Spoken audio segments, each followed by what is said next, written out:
Halo teman-teman, kembali lagi di channel Ujang Aceng. Dan hari ini Ana mau ngebahas semua karakter di Absolute DC Universe ya guys ya. Langsung aja kita masuk.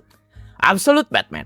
Sebelum lanjut, Ana jelasin dulu premis timeline ini. Absolute Universe adalah semesta buatan Darkseid dan aturannya cuma satu, yaitu tiap hero dicabut satu keunggulan paling penting yang mereka punya di mainline universe. Jadi semuanya underdog dari lahir. Buat Bruce Wayne yang dicabut duitnya. Beliau di sini insinyur kota kelas menengah di Crime Alley. Ayahnya Thomas Wayne cuma guru dan turu ditembak waktu ngelindungin murid-muridnya di kandang kelelawar pas studi tour ke kebun binatang. Dan Bruce ngeliat ini langsung. Thomas nyembunyiin seluruh muridnya di dalam kandang kelelawar, nyuruh Bruce nutup pintunya rapat-rapat, dan gak peduli apapun yang kedengeran dari luar, jangan pernah dibuka. Terus Thomas keluar ngadepin penembaknya sendirian. Jadi Bruce yang udah gede ingetnya suaranya, bukan pemandangannya, dan ngebuat beliau trauma berat. Ibunya Martha juga kerja di kantor wali kota. Gak ada manor alias mansionnya, gak ada gua, dan gak ada Bat Family. Kompensasinya badannya. Bruce di sini buadak banget, lebih mirip tank daripada atlet. Lambang kelelawar di dadanya juga bukan hiasan, tapi bisa dicopot terus dilipat keluar jadi kapak. Dan walau beliau tetap megang aturan gak ngebuat turu lawannya, beliau gak ragu bikin cacat, motong tangan anggota Party Animals, dan pokoknya gak segan ngebuat lumpuh. Gak ngotak ay. Semua alatnya juga rakitan tangan sendiri dari barang yang beliau sanggup beli. Kekuatan sebenarnya di fisik, pikiran, sama tekadnya. Karena beliau gak punya apa-apa lagi selain itu. Feats terbesarnya ngeratain Party Animals, geng pembuat turu bersenjata berat pimpinan romansionis alias Black Mask, cuma modal alat rakitan. Dan yang lebih nguawarnya, Alfred alias pelayan Bruce di sini malah agen MI6 yang awalnya dikirim buat ngabisin Batman. Tapi karena kalah akal berkali-kali, akhirnya malah pindah pihak dan jadi sekutunya. Lingkaran teman masa kecilnya juga aneh-aneh. Edward Nygma, Waylon Jones, Harvey Dent, sama Oswald Cobblepot di sini kawan bukan lawan. Bruce juga punya Batmobile yang literally mobil konstruksi berat dog. What is going on? Selain dari itu, Bruce juga literally ditangkap terus dihilangin semua hal yang menguntungkan beliau sama Bane. Tetap aja bisa keluar meski udah berhari-hari disiksa mental juga fisik, sampai badannya dilepas pasang terus dijahit lagi. Kagak ngaruh. Tekadnya emang bulet banget. Kelemahannya jelas gak ada backup, gak ada dana, gak ada teknologi cadangan, gak ada Tiap alat yang rusak juga harus dibuat ulang sendiri, dan tiap luka juga ditanggung sendiri. Lawan utamanya juga justru orang terkaya di kota ini. Jadi perbedaan sumber dayanya gak masuk akal. Posisi orang-orang di sekitarnya juga digeser semua. Jim Gordon di sini wali kota yang lagi dipojokin publik gara-gara kekacauan Party Animals terjadi di bawah pemerintahannya. Sementara Barbara Gordon, yaitu Batgirl, polisi aktif. Jadi nggak ada satupun jalan pintas yang bisa Bruce pakai. Belum lagi, lihat aja Rogue Gallery-nya. Batman di sini mungkin gede, musuhnya lebih gede, cow. Absolute Superman. Kalau Bruce gak punya duit, Kal-El alias Superman hilang masa kecilnya di bumi. Beliau tumbuh di Krypton sampai remaja, dan Krypton versi ini masyarakat berkasta yang kaku. Jor-El sama Lara di sini buruh kelas bawah, bukan ilmuwan terhormat. Dan elit Krypton udah tahu planetnya bakal hancur. Bedanya, mereka milih ngebangun lifeboat cuma buat diri mereka sendiri, ngebungkam siapapun yang mau ngasih peringatan, dan ngerelain kelas bawah turu bareng planetnya. Kapal Kal-El akhirnya kepisah dari orang tuanya, dan beliau ngambang setahun penuh sendirian sebelum nyampe ke Kansas. Di ladang Kent, beliau cuma sempet tinggal beberapa minggu sebelum Lazarus Corp datang dan beliau kabur. Gak ada fortress, gak ada rumah, nomaden seumur hidup. Simbol S di dadanya juga ternyata bukan lambang keluarga El sama sekali. Ini Crest of the Laborer, tanda kasta Labor Guild, kelas paling bawah di Krypton. Masyarakat sana nganggep tanda ini aib, tapi Jor-El sama Lara makanya bangga karena cuma kaum buruh yang masih kerja pakai tangan sendiri. Dan mereka nyebut diri mereka sendiri Children of the Sun sama People of Steel. Man of Steel? Orang tuanya juga sebenarnya bukan buruh biasa. Dua-duanya jenius yang dicoret dari Science League karena pendapatnya dianggap menyimpang. Lara karena ngeritik Krypton yang berhenti ngejelajah luar angkasa. Jor-El karena ngingetin kalau ngejar kemajuan tanpa rem bakal ngerusak planetnya sendiri. Mereka dibuang ke Redlands, daerah pertanian di luar kota besar, dan Lara kerja jadi montir di sini. Jadi ingat ilmuwan-ilmuwan zaman dulu yang sampai dieksekusi ya guys ya, karena dikira menyimpang agama. Hell nah. Kemampuannya paling beda dari semua Superman. Beliau udah kayak baterai matahari yang bisa jalan. Tenaganya beneran abis kalau kepake terus dan harus dicas ulang. Yang nutupin kekurangan ini yaitu Soul Suit-nya. Baju sekaligus AI Kryptonian yang bisa berubah jadi armor. Soul ini juga buatan Lara sendiri. Dikembangin dari rancangan baju yang beliau bikin waktu masih kecil dan ditenagain Sunstone yang dicuri Jor-El. Jubah Kal-El juga terbuat dari bahan debu Sunstone yang bisa dibentuk ulang, disebar, sampai dipakai buat nyembuhin orang yang luka. Dan waktu pertama diliatin dipakai untuk ngelindungin Lois Lane ya guys ya. Jadi beliau literally megang sisa debu planetnya sendiri di punggungnya tiap hari. Feats terbesarnya sejauh ini jelas bertahan hidup sendiri. Beliau sendirian ngelawan korporasi yang nguasain seluruh dunia, lengkap sama pasukan Peacemaker bersenjata teknologi Brainiac, dan tetap jalan terus. Heat visionnya juga bisa ditembakin dari tangannya dan kadang terlalu destruktif. Kelemahannya jelas Kryptonite. Lebih spesifiknya peluru Kryptonite yang bisa nembus kulitnya. Peluru ini juga matiin Sol sekalian, dan begitu Sol padam, beliau nggak punya apa-apa. Ditambah beliau kejepit di antara Lazarus Core di satu sisi dan Omega Man di sisi lain, dan dua-duanya sama-sama ngeri. Lois Lane di sini juga agen Lazarus yang tugasnya nangkep beliau. Jimmy Olsen anggota Omega Man, sementara Brainiac ada di Area 51 jadi kepala research. Jadi tiap orang yang harusnya teman-teman Superman di sini malah kebalikannya. Absolute Wonder Woman. Diana di universe ini nggak pernah nginjek Themyscira sama sekali, alias rumah bagi semua Amazonian. Waktu masih bayi, beliau dibuang ke neraka sama Apollo sebagai bagian dari hukuman buat bangsa Amazon. Dan Zeus sendiri yang ngilangin seluruh kaum Amazon dari muka bumi. Kata Amazon sampai dilarang diucapin. Jadi beliau bener-bener Amazon terakhir, tanpa pernah ketemu satupun keluarganya. Yang dititipin buat ngawasin Diana di Isle of Hell itu Cersei. Jangan lupa tonton video Odyssiana ya guys ya. Cersei di mainline universe sebenarnya salah satu musuh Wonder Woman ya guys ya.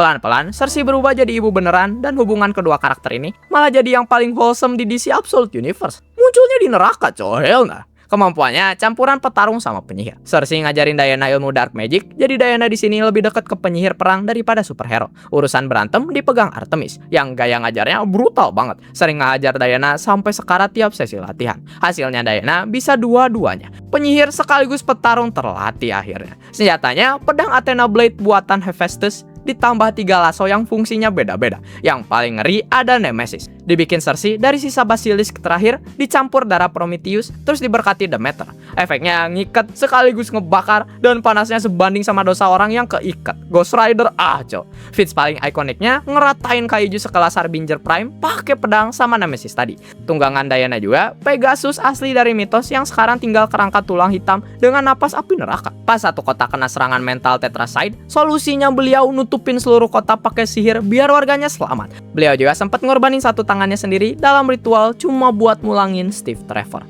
Kelemahannya lebih ke kekurangan sih, alias nggak ada saudari, nggak ada kode kehormatan Amazon, nggak ada satupun contoh buat diikutin. Jadi seluruh moralnya beliau susun sendiri dari nol di tempat yang harusnya ngerusak siapapun yang tinggal di situ. Iya, wong namanya juga neraka dog. Dan sihir yang beliau pakai itu sihir neraka, jadi tiap kali dipakai selalu ada harganya. Lama-lama mirip Guts juga ya. Absolute Flash. Wally West di sini umurnya 15 tahun, anak kolonel Rudy West, dan hidupnya pindah-pindah ngikutin dinas ayahnya sampai akhirnya nyangkut di pangkalan militer Fort Fox. Dan yang paling penting di versi Flash ini yaitu Speed Force gak ada di Absolute Universe. Jadi hilang fondasi Flash, literally penopang konsep hero-nya. Di pangkalan ini ada lab bawah tanah tempat Barry Allen kerja buat proyek rahasianya namanya Project Olympus. Barry jadi satu-satunya orang dewasa yang mau ngobrol sama Wally sampai akhirnya kecelakaan lab kejadian di mana Barry turun. Dan Wally sempet kena dan akhirnya ngebawa kekuatan super speed. Sumber kekuatannya datang dari yang nyamber Wally di kecelakaannya yang ternyata dari dimensi isinya full energi merah entropik dengan nama Steel Point. Kemampuannya jelas super speed ekstrim yang belum beliau ngerti sama sekali. Tanpa mentor, tanpa Flash Family, tanpa siapapun yang bisa ngejelasin Wally harus ngapain, tiap percobaannya jadi taruhan nyawa. Feats terbesarnya untuk sekarang yaitu kabur dari pangkalan militer ini sambil dikejar rogues yang dikirim langsung sama ayahnya. Terus malah berhasil ngebuat aliansi sama mereka buat balik ke pangkalan. Di jalannya, beliau juga ketemu Grodd, monyet psikis, dan malah temenan. Entah gimana ceritanya. Gorilla Grodd is a villain di mainline universe ya guys ya. Alasan kenapa Wally bisa temenan sama Grodd muda ternyata karena ikatan trauma. Pas pikiran mereka nyambung secara psikis, mereka sadar kalau nasib mereka sama-sama kelam. Ibu kandung Wally ngebuat dirinya turu sendiri, sementara ibu Grodd dihilangin nyawanya untuk eksperimen militer di Project Olympus. Wally juga kadang-kadang dapat persepsi timeline yang barengan, alias dia bisa lihat masa depan, masa lalu, dan masa sekarang di waktu yang sama, cok. Selain itu, tiap kali Wally lari ngelintasin timeline, beliau sering dapat penglihatan ngeri kalau suatu saat kekuatannya bisa ngubah dirinya jadi monster kosmik yang gak terkendali. Kelemahannya juga paling manusiawi di sini. Kekuatannya hilang kalau beliau nggak makan dalam jumlah gede atau nggak nyerap energi dari sumber lain. Jadi Flash versi ini bisa dilumpuhin simple aja ya guys ya, dengan cara nggak dikasih makan. Ditambah ayahnya sendiri ditangkap Eleanor Thawne yang ngambil alih pangkalannya buat nerusin research Barry. Dan research ini sebenarnya bukan project Barry dari awal, tapi warisan kakeknya Thawne yang dari dulu ngincer akses ke sebuah alam lain. Ada indikasi juga Barry nggak bener-bener turu, cuma keisep masuk ke dalam alam ini. Absolute Joker. Semua yang biasanya dipegang Batman dipindahin ke Joker. Duitnya, latihan seumur hidupnya, mannernya, butlernya, gua rahasianya, sampai anak-anak asuhnya. Nama beliau Joseph Jack Grimsby, CEO konglomerat JK Holdings. Kekayaannya ya kagak ngotak. Julukan Joker dikasih justru karena beliau nggak pernah sekalipun kelihatan ketawa. Dan wujud manusianya sebenarnya cuma topeng. Wujud aslinya ternyata makhluk abadi yang udah ratusan tahun manipulasi manusia dari belakang dengan penampilan kayak gini. Jejaknya dicatat sampai tahun 1885 waktu ada anak yatim muncul di gerbang Arkham dan berperan sebagai entertainer jalanan dalam bentuk badut. Kemampuannya ngegabungin duit, keabadiannya sama pelatihan baku hantam kelas atasnya. Beliau sempat berguru ke Henry Ducard dan League of Assassins. Terus pas beresnya, dihabisin semua membernya. Selama lebih dari seabad, beliau muter-muter ganti identitas sebagai anggota keluarga Grimm yang beda-beda. Jadi nggak ada satupun yang bisa nyusun polanya. Feats terbesarnya ada di ranah yang nggak kelihatan. Beliau nyamar jadi 4 generasi keluarga terpandang tanpa sekalipun ketahuan. Sambil ngebangun kekayaan dari nol lewat usaha teater yang dirintis moyangnya, yaitu seorang badut jalanan. Anjay, perintis juga si Joker ya guys ya. Alfred juga selain ngeburu Batman, ngeburu beliau juga selama puluhan tahun, hampir nggak dapat apa-apa selain nama doang. Dan sepanjang periode ini, beliau berhasil nyusun ulang seluruh struktur kejahatan Gotham dari belakang, tanpa pernah sekalipun harus turun tangan sendiri. Kejahatannya panjang banget ya guys ya, dan semuanya lewat tangan orang lain. Beliau yang ngedanain Black Mask sama Party Animals yang ngeratain Gotham. Beliau juga ngedanain fasilitas Arkham. Di Santa Prisca, beliau nyamperin Bane yang baru kabur dari penjara, terus nawarin kekuasaan. Abis itu ngasih Venom sampai Bane jadi mesin pembuat turu. Beliau ngerekrut Jonathan Crane buat ngurus urusan yang lebih kotor. Dan yang paling busuknya, beliau ngangkat Dick Grayson, Jason Todd, Tim Drake, Stephanie Brown, sama Duke Thomas sebagai anak asuhnya. Ngedidik mereka dari kecil. Terus ngelepas mereka jadi Robin yang ngeburu Batman. Darkseid kayaknya benci banget Batman ya guys ya. Jadi Bat Family di sini kerja buat musuhnya. Harley Quinn juga di sini ternyata anak Joker yang ibunya disiksa sampai rusak di fasilitas Arkham. Untungnya Harley nggak jadi jahat amat karena malah kerja sama bareng Batman untuk ngelawan kejahatan. Balik ke Batman sebentar, entah ini ilusi atau bukan, waktu Bruce ngegali kuburan ayahnya ternyata kagak ada isinya, kosong. Dan ditunjukin Scarecrow kalau Thomas Wayne itu dikurung dan lagi disiksa. Dan ini bisa jadi ulah Joker juga. Alfred sempat dilepasin dari misi 5 tahun di Singapura khusus buat ngeburu satu target yang licin banget, dan targetnya ternyata beliau. Joker lolos dari kejaran Alfred di Filipina. Alfred sendiri sampai punya teori kalau Joker ini iblis abadi, dan Bruce gak bener-bener percaya sampai ngeliat buktinya sendiri.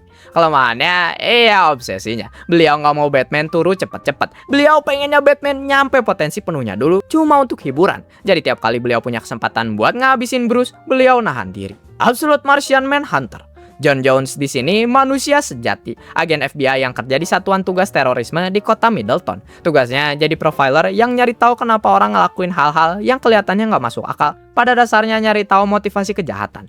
Breaking point-nya waktu beliau selamat dari ledakan bom di sebuah kedai kopi dan cuma beliau sendiri yang selamat. Habis itu ada kesadaran asing yang masuk ke kepalanya, nyebut dirinya The Martian. Sosok alien hijau yang beliau lihat, tapi sebenarnya cuma cara otaknya sendiri ngegambarin entitas ini biar bisa dipahamin. Kemampuannya pada dasarnya pikiran total. Beliau bisa lihat asap pikiran warna-warni ngambang di sekitar tiap orang. Dan kalau dihirup, John langsung masuk ke ingatan orangnya. Ada juga teleportasi antar dimensi sama kebal dari api. Basically punya telepati tingkat tinggi, bisa ngerasukin dan ngendalin orang lain, bisa nyembuhin mental illness, dan karena empatinya gede, bisa ngerasain sama persis apa yang targetnya lagi rasain. Beliau juga bisa prediksi masa depan, ya walau terbatas. Feats terbesarnya ngalahin White Martian. Entitas yang nyebarin kebencian sampai seluruh Middleton kena malam tanpa akhir berminggu-minggu dan penduduknya balik barbar. John berhasil ngestop semua ini walau White Martian nggak bisa dibuat turu, dan akhirnya entitas ini mundur buat nyusun ulang rencana. Di salah satu isu komiknya, literally ngomong langsung ke kita sebagai reader dan nyuruh nyobek satu halaman biar John gak usah ngelewatin scene berikutnya yang let's say nggak ngotak. Ini entah fits atau bukan, tapi Anda masukin aja ya guys ya. Kelemahannya harga yang dibayar kepalanya sendiri. Makin dalam beliau nyatu sama entitas Martian ini, makin tipis batas antara pikirannya sama pikiran orang lain. Dan dari sini makin jauh juga jarak beliau sama istrinya Bridget, juga sama anaknya Tyler. Beliau pelan-pelan berhenti jadi John Jones. Mana kagak bisa di-cancel lagi. Satu ekstra detail, tiap orang yang udah kena pengaruh White Martian punya cincin asap putih ngambang di sekitar kepalanya, setinggi mata. Cuma John yang bisa ngelihatnya. Absolute Green Lantern. Gak ada core, gak ada willpower, yang ada satu kota kecil dengan nama Evergreen di Nevada. Tempat 4 orang temenan dari kecil, jauh sebelum ada satupun yang punya kekuatan. Joe Mulane sama John Stewart sama-sama arsitek. Guy Gardner jadi sheriff, sama Hal Jordan yang cuma jualan mainan koleksi. Ceritanya mulai waktu sebuah Green Lantern raksasa jatuh dari langit dan ngurung Evergreen di bawah kubah energi. Dari dalamnya turun sosok alien yang nyebut dirinya Abin Sur, dan beliau datang buat ngadilin warga satu persatu. Dan Abin Sur di sini ternyata pangkat bukan nama, gelar untuk siapapun yang udah nguasain Green Flame of Sur. Sistem kekuatannya juga dirombak total. Lantern Core klasik kan jalan pakai emosi, tapi di universe ini jalan pakai tingkat pencerahan, ada 4 tingkatnya. Card, Rao, Sur, sama Aur. Kelemahan warna kuning juga diganti jadi kelemahan emas. Joe dapat kekuatannya dari kecelakaan murni. Waktu Abin Sur berubah jadi energi buat naik lagi ke lanternnya, Joe nyoba megang beliau, dan cincin kawin Joe yang terbuat dari emas nyerap Green Flame of Sur nggak sengaja. Dari situ beliau resmi jadi satu-satunya Green Lantern di bumi dengan gelar Tomar Joe. Tapi cincinnya malah jadi ketergantungan kekuatannya, karena kekuatannya bakal hilang total kalau cincinnya dilepas. Dan siapapun yang makainya dapat kekuatan fisik, walau cuma Joe yang bisa buka potensi penuhnya. Hal dapat kebalikannya. Mana lebih pahit lagi. Abis Joe ngilang, Hal ngira sahabatnya udah turu bareng seluruh isi kota. Beliau jadi marah besar dan nembakin Abin Sur pakai peluru yang sengaja dicat emas. Tembakannya kena, dan sambil meleleh, Abin Sur ngasih peringatan terakhir. Beliau nyuruh Hal buat takut sama Black Hand dan Black Star. Dari situ, tangan kiri Hal yang dipegang Abin Sur ketutup Black Hand, makhluk kegelapan yang nyedot kehidupan dan energi, dan cara kerjanya mirip simbiot Venom. Fits Hal ngeri banget sih. Salah satunya, abis Hal kabur dari Evergreen, beliau mampir ke sebuah diner sambil nyembunyiin tangan kiri di sakunya. Seorang pengunjung namanya Earl narik paksa tangan ini keluar, dan kegelapan dari Black Hand langsung ngelahap beliau sampai yang tersisa cuma kalungnya. Hal yang panik nyoba narik balik kekuatannya sambil ngejelasin kalau tangannya cuma bereaksi ke bahaya. Tapi pemilik diner keburu nembak, dan ledakan kegelapannya ngehabisin semua orang di ruangannya sekaligus. Dan yang paling nyesek, Hal justru berharap peluru ini ngebuat dia turu sekalian. Ini juga kejadian lagi pas polisi nodong pistolnya ke Hal ya guys ya. Dan Hal juga sempet ngelawan Joe dan sengit banget. Kelemahannya di dua sisi menarik. Buat Joe, seluruh kekuatannya nempel di satu benda kecil yang bisa lepas kapan aja. Buat Hal, kekuatannya jalan sendiri tanpa izin. Dan tiap nyawa yang hilang di tangannya numpuk jadi beban yang dia bawa terus. Tapi ya lanjut ke komiknya, Hal akhirnya disembuhin dari Black Hand terus nemu tingkat cahayanya sendiri, yaitu cahaya merah muda dengan gelar baru Tomar Nos. Guy naik jadi Ain Rao, pemegang Red Flame. John jadi Ain Aur, pemegang Gold Power, sekaligus suara misterius yang selama ini kedengeran di kepala mereka. Dan dalang dibalik semuanya ternyata Sinestro yang mimpin Weaponers of Card, Absolute Green Arrow. Dan yang terakhir beda sendiri, karena MC-nya udah turun duluan sebelum seriesnya dimulai. Oliver Queen di universe ini kaya raya dari platform trading online yang beliau bangun bareng Jubal Slade. Tapi ya beliau dibuat turu Hawkman atas suruhan sekelompok miliarder dan brutal juga. Abis Oli turu, muncul sosok bertopeng yang dipanggil orang-orang Longbow Hunter. Dan targetnya spesifik banget. Tiap orang yang punya campur tangan dalam kematian Oli, dan semuanya miliarder. Satu-satunya petunjuk yang ditinggalin adalah anak panah hijau yang nancep di mayat korbannya. Malah jadi horor cok. Kemampuannya presisi memandang gak ngotak plus kemampuan ngilang total. Gak ada satupun yang berhasil ngelihat mukanya, dan tiap kali dia mengakhiri hidup korbannya, dieksekusinya di tempat yang harusnya paling aman buat korbannya. Dan yang ngeburu beliau ada Dinah Lance alias Black Canary. Di sini beliau kerja jadi spesialis pengaman eksekutif dan mantan petarung MMA. Semua tersangka yang Dinah selidiki ini yang punya hubungan langsung sama Oli. Dari Roy Harper yang di sini pengusaha aplikasi pembanding harga obat, sama Mia Darden yang jenius coding. Tiap orang punya motif dan tiap orang punya alibi juga. Kelemahannya sampai sekarang masih belum kelihatan. Komiknya masih jalan dan identitas Longbow Hunter belum di-reveal juga. Target utamanya beliau juga adalah Jubal Slade, mantan rekan bisnis Oli sendiri. Tipe miliarder yang ngejalanin bisnis kotor di pulau pribadinya tanpa ada satupun aparat yang berani nyentuh. Dimana Joker nunjukin orang kaya pasti menang, di sini muncul Green Arrow yang ngebuat orang kaya beneran takut. Dan itu dia karakter DC Absolute dijelaskan. Kalau kalian mau ngasih ide konten lain, jangan lupa komen di bawah ya guys ya. See you next time.